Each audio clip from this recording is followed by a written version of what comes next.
Ciencia. La palabra proviene del verbo latino que significa conocer, y no me malinterpreten, el conocimiento es importante, pero las preguntas son ¿dónde está realmente la cuestión? La curiosidad sobre todo lo que nos rodea y todo lo que hay dentro de nosotros es combustible para el fuego de la ciencia. Esto incluye temas importantes como de qué está hecho el universo y dónde comenzó la vida. Pero también incluyen preguntas que arden de curiosidad, como ¿por qué el césped cortado huele a sandía?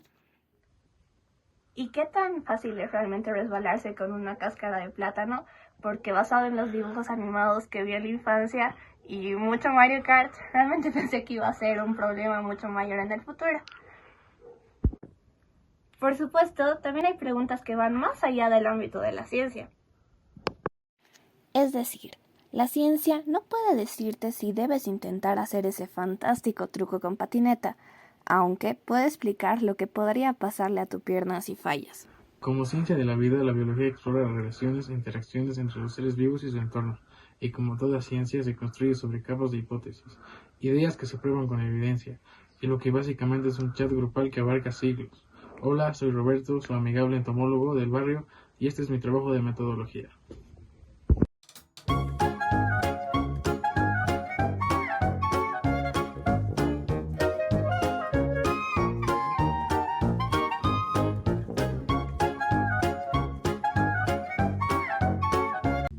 La palabra científico solo existe en inglés desde el siglo XIX, pero la gente de todos los rincones del planeta ha estado descubriendo cosas observando el mundo físico durante mucho tiempo. Por ejemplo, registros de medicina e historia natural se remontan a cientos e incluso miles de años en la antigua India, Grecia y China. Hace siglos, los astrónomos mayas rastrearon con precisión los movimientos del Sol, la Luna y los planetas, dejando atrás calendarios que aún hoy utilizan sus descendientes, y las culturas indígenas de todo el mundo han desarrollado una rica comprensión del mundo natural a través de una observación cercana. Por ejemplo, los indígenas de Alaska han tenido un lugar en primera fila ante el cambio climático, observando el adelgazamiento del hielo marino y la disminución de las poblaciones de salmón. Y los aborígenes de Australia contaban historias sobre halcones de fuego, aves que propagan incendios intencionalmente arrojando palos en llamas desde el aire a la maleza para asustar a sus presas, mucho antes de que los científicos profesionales describieran el comportamiento en 2017. Como proceso de descubrimiento y conocimiento, la ciencia se ha formalizado con el método científico. Quizá hayas oído estos 6 sencillos pasos. Primero, según el método, haces una observación, la cual te va a llevar a hacer una pregunta. ¿Cómo? Noté que mi huevo duro parece retener agua. Me pregunto qué pasa si lo meto en el microondas. A continuación viene una hipótesis, una explicación comprobable o una predicción razonable de lo que va a suceder sobre lo que hemos pensado. Por ejemplo, supongamos que el agua hervida dentro del huevo genera presión. Por lo tanto, al generar presión esta va a llegar a explotar. Entonces, a continuación, probamos esta hipótesis con un experimento que pueda repetirse. Se llega a analizar los resultados, informamos las conclusiones y finalmente utilizamos estas conclusiones para formular nuevas hipótesis. Nuestro experimento concluye que el huevo estalló en pedazos. 1 de cada 10 no lo volvería a hacer, entonces en base a lo que acabo de observar, planteamos otra hipótesis, que si primero se quitó la cáscara del huevo y luego lo calentó el microondas, o si la presión no se acumulará lo suficiente para que explote. Nótese aquí que el método científico es un ciclo, mi hipótesis inicial que me llevó a una nueva. Esos 6 pasos son una versión idealizada del método científico, excepto la parte de la explosión. Normalmente no queremos eso.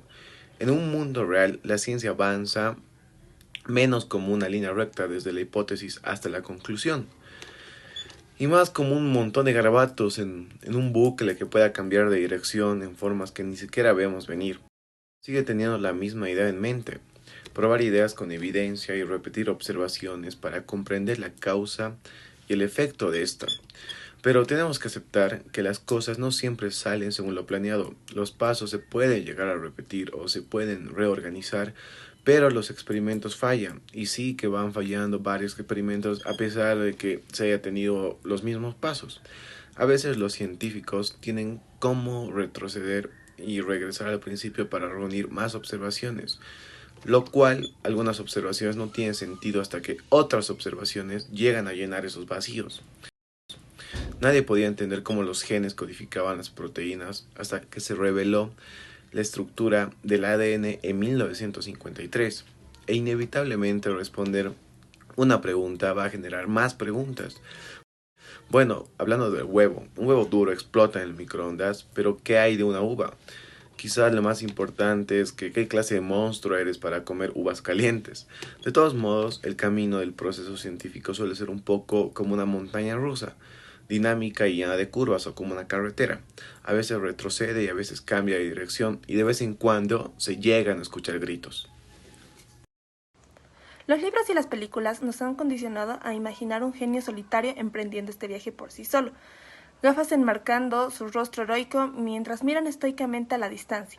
Pero en realidad se trata normalmente de equipos científicos que recorren juntos los giros y vueltas, comparten ideas, preguntas, evidencias y piensan los problemas en grupo. Para saber más, asistamos a un matiné en el Teatro de la Vida. A mediados del siglo XX, los biólogos comenzaron a plantearse preguntas cada vez más profundas sobre la vida en la Tierra y cómo funciona a escala microscópica. Pero los organismos vivos son complejos y pueden ser difíciles de estudiar. Aquí entra el bioquímico argentino, el Dr. Luis Federico Leluar, que junto a su equipo se preguntaron si los componentes básicos de la vida, las células, funcionaban igual fuera de un organismo que dentro. Por ejemplo, si separaban células de un órgano intacto y las estudiaban, ¿los resultados también explicarían cómo funcionan las células dentro de un ser vivo? Gran parte del éxito del equipo fue su colaboración y su ingenio. Verán, el equipo tenía un equipo que separa fluidos centrifugándolos a alta velocidad, llamado centrífuga, pero no contaban con los fondos para una inversión refrigerada. Mantener el frío era esencial para separar la célula sin que se degradara. Pero el equipo era astuto. Llenaron cámaras de neumáticos de coche con agua, hielo y sal. Esto era para crear un efecto refrigerante. Y funcionó. Poder estudiar una célula eficazmente fuera de un organismo fue fundamental. Permitió a los científicos, incluyendo a Leluar, empezar a plantearse preguntas mucho más complejas sobre los componentes básicos de la vida, lo que a su vez nos ha ayudado a comprender mejor el funcionamiento de los organismos, incluyendo cómo combatir las enfermedades. Cuando Leluar ganó el Premio Nobel en 1790, atribuyó el mérito no solo a la colaboración de su equipo, sino a la continua conversación colaborativa de la propia ciencia. Bueno, y dijo, este es solo un paso de un proyecto mucho mayor, apenas sabemos algo. Bravo, así es como puedes ver, en cierto modo, toda la ciencia es un esfuerzo de equipos. Los equipos científicos se basan en el trabajo de otros equipos, lo que es básicamente una gran discusión continua. Es algo así como un gran texto grupal que mencionamos en la apertura. Cada nueva observación que comunicamos se suma al acervo del conocimiento colectivo. Cada mensaje de texto que contribuye a una conversación que es mucho más amplia.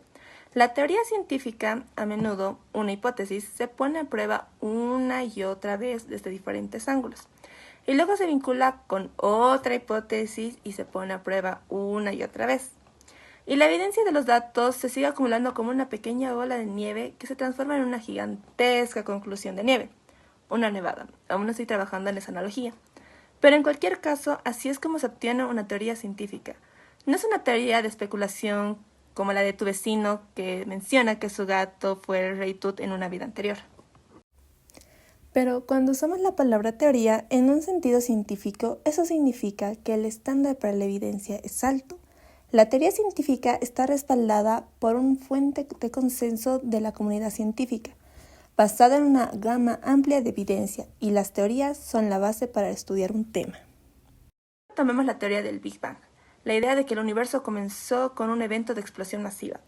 Todavía hay mucho que estudiar sobre la teoría del Big Bang, como el estudio de la energía sobrante de la expansión del universo. Y cada vez se realizan más investigaciones, lo que genera hipótesis más comprobables que añaden la profundidad a la teoría. Siempre se están revisando nuevas teorías, cada vez que se acumula suficiente evidencia para que las respalden en un estado actual. Y luego están las leyes. Afirmaciones muy precisas y universales que describen algo que siempre sucede en el mundo físico.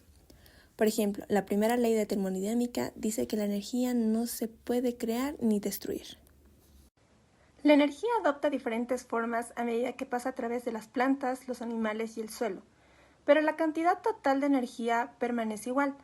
Para cualquier idea científica se convierte en una teoría o ley. Necesita estar respaldada por una gran cantidad de evidencia. Los científicos deciden cuánta evidencia es suficiente y qué significa todo ello a través de un proceso llamado revisión por pares.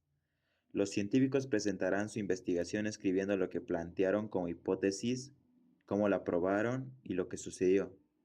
Pero antes de que su trabajo llegue al resto del mundo, la revisión de sus pares, otros científicos que también son expertos en su campo. La revisión por pares no es perfecta, pero es una forma muy importante de detectar errores o incluso un fraude total antes de que los documentos salgan a la luz pública. Eso significa que los expertos mundiales en ornitorrincos están discutiendo y leyendo el trabajo de otros expertos en ornitorrincos, incluso antes de que se publique. Y puedes apostar que el chat grupal es genial. Es fundamental que los científicos del mundo que revisen e interpreten esta investigación tengan un alto nivel de alfabetización de datos. Se trata de la capacidad de crear y organizar y comprender y comunicar datos que son observaciones registradas. La alfabetización de los datos permite a los científicos diseñar experimentos que recopilan datos confiables y realmente responden las preguntas que quieren plantear, y cuando llega el momento de analizar sus resultados, les ayuda a interpretar y comprender con precisión lo que significan los datos. Ya sea su propia investigación o la de otra persona, y para ayudarlos a interpretar los datos científicos, usan modelos para probar múltiples formas de probar y comprender ideas.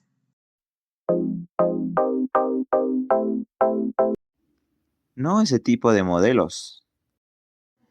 Consideremos la membrana celular una capa fina que mantiene unidas las partes blandas de la célula. Es posible observar directamente las membranas celulares al microscopio. Es asombroso. Pero en ese pequeño mundo están sucediendo muchas cosas. 3 tipos diferentes de moléculas moviéndose en perpetuo movimiento. Y los modelos, que son representaciones de teorías y procesos científicos, pueden ayudar a aclarar lo que está sucediendo. Por ejemplo, un modelo visual puede convertir una imagen de microscopio en algo más fácil de digerir, una imagen etiquetada y codificada por colores. También podemos hacer un modelo 3D para mantener y entender una membrana como este. No es una presentación perfecta de la membrana en la realidad, pero ese es el tema, ninguno de los modelos es. Es simplemente otra manera de envolver su cabeza o tus manos en torno a su concepto que puede ser difícil de comprender. Los científicos también pueden comprender mejor la membrana modelada matemáticamente cómo se mueven sus moléculas. Y los modelos de matemáticos que pueden implicar su alcance y un tamaño mucho mayor que de una célula. Las computadoras pueden simular experimentos miles de veces de maneras que no son posibles en la vida real. Y eso puede ayudar a los científicos a predecir y explicar patrones, como los terremotos podrían afectar diferentes lugares, cómo sería el clima en el futuro e incluso cómo se propagan las enfermedades entre la población. Por lo tanto, los modelos no son representaciones perfectas de la realidad, pero son una parte importante de cómo construimos y compartimos conocimiento, porque la parte de compartir realmente es importante. Un hombre sabio dijo una vez: la ciencia no está terminada hasta que se comunica. El proceso científico nos ayuda a responder preguntas sobre las causas y los efectos de todo tipo de cosas, pero hay preguntas que se pueden quedar fuera del alcance de lo que la ciencia puede probar y disputar. Preguntas sobre la moralidad, por ejemplo. La ciencia puede responder a las preguntas: ¿podemos clonar al mamut que lleva extinto miles de años? Pero no puede responder la pregunta: ¿deberíamos clonar un mamut extinto desde hace miles de años? Aunque creo que Steven Spielberg nos dio una respuesta bastante buena a esa pregunta en los años 90. ¿Me entiendes? ¿Alguien quiere Jurassic Park? Al mismo tiempo, la ciencia puede unirse a otras formas de conocimiento como la filosofía y la ética, lidiar con preguntas que ninguno de los campos puede responder por sí solo, y el conocimiento científico puede informar las decisiones políticas para lograr resultados. Por ejemplo, los científicos pueden rastrear el número de poblaciones de lobos para identificar las amenazas que enfrentan, y esa información se puede utilizar para crear políticas que lo protejan. Así pues, la ciencia, tal como lo conocemos hoy, puede que solo haya existido durante unos pocos cientos de años. Para los procesos de descubrimiento y recopilación de conocimientos son tan antiguos y diversos como la humanidad misma. La ciencia procede de un modo más complicado que los 6 pasos simplificados que aprendimos en la escuela primaria, y rara vez es un esfuerzo individual.